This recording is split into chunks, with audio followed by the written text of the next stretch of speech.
வணக்கம். தமிழா தமிழ் பேசு புலனும் புலனத்தின் இன்றைய நிகழ்வு குரல் பேசும் குரல்.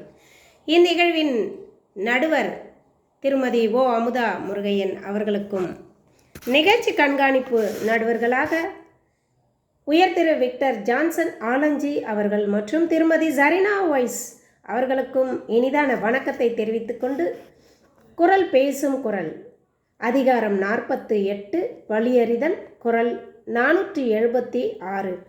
நுனிக்கொம்பர் ஏறினார் அக்திரன் தூக்கின் உயிர் கிருதி ஆகிவிடும்.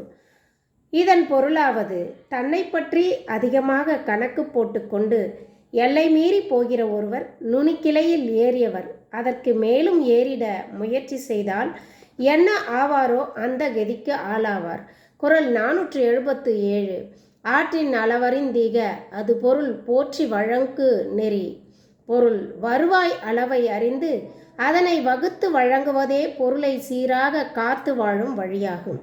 குரல் 478. ஆகார் அளவிட்டு தாயினும் கேடில்லை போகார் அகலாக்கடை.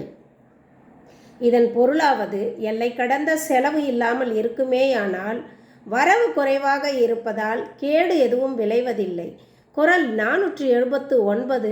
அளவறிந்து வாழாதான் வாழ்க்கை உளபோல இல்லாகி தோன்றாக்கெடும். பொருள் இருப்பது இயற்றக்கூடியது இனியும் ஈட்டக்கூடியது ஆகியவற்றின் அளவறிந்து செயல் திட்டங்களை வகுத்து கொள்ளாவிட்டால் வலிமையோ அல்லது வளமோ இருப்பது போல் தோன்றினாலும் கூட இல்லாமல் மறைந்துவிடும். குரல் 480.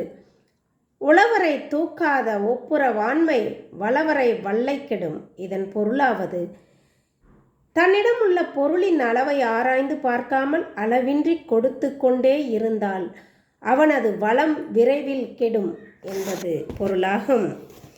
நல்லதோர் வாய்ப்பிற்கு நன்றி, வணக்கம்.